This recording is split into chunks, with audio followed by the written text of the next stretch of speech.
Yaponiya, Filipin, Amerika qatarlıq 14 dövlət xalqara kesim sotining tarixiy qarorining 10 yillik münasibati bilan o'rtaq bayonot e'lon qilib, Xitoyning Janubiy dengizdagi igilik huquq da'volarini rad qiladiganligini ta'kidladi. Yillardan buyon bu masalani qanchalar qilib suhbatlarni o'tkazdik doktor Erkin Akram bilan. Xitoyninki bu rayonda beshamlarcha, nomussizlarcha ushuqlik qilayotganligini bilamiz.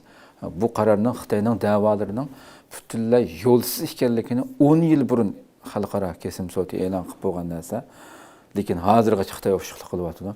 Mush munosabat bilan 10 yillik munosabat bilan bu davlatlar 14 davlat yanada Xitoyni haqsiz deb rad qilganligini bildirdi.